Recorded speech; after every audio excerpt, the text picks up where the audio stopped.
Hi guys, welcome to my channel. In this video I'll be showing you how to use the annotate feature inside of Biblesong Pro.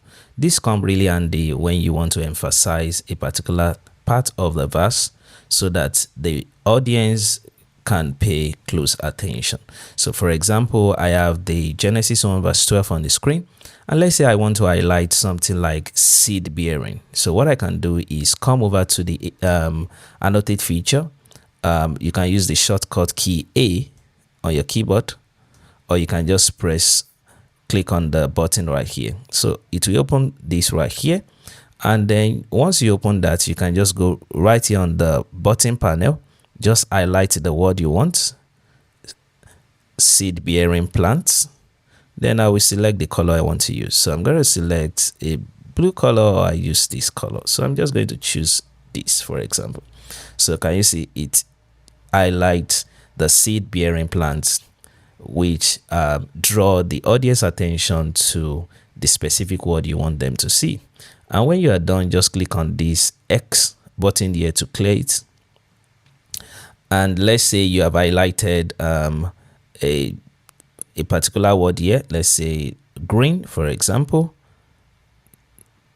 So if you highlight this, you can also go to a different verse that is not yet active on the screen. So I can highlight light out here and give it this bluish color.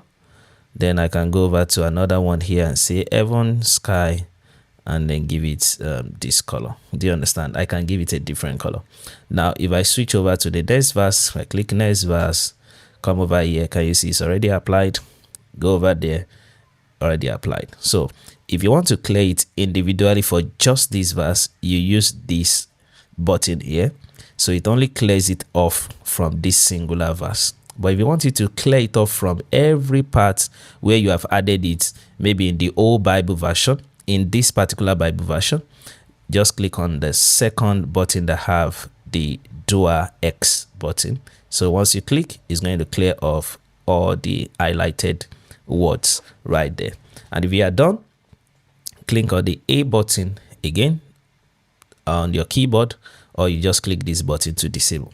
So one thing you need to pay attention to is when this annotate button is on, if you try to click a different verse, it's not going to click, it's not going to display in the screen. You need to make sure you disable it first and click before it works. Or you can just use your keyboard forward and backward key to go forward, and that will work while the annotate button is on.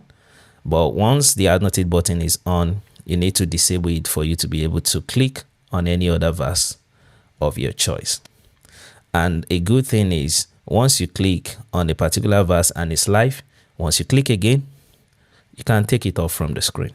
That's pretty easy. You don't necessarily have to click on the project live here, which goes live, and you click on it again to click clear. You don't need to do that. Once you click on the button, a verse here, you can click again and it takes it off. That's the beauty of the Biblesong Pro feature. I hope you find this helpful. Don't forget to like, share, comment, and if you have any question, drop in the comment section. I'll be willing to make a video about it and answer you. I hope you find this helpful. Thank you very much, and God bless you. Bye.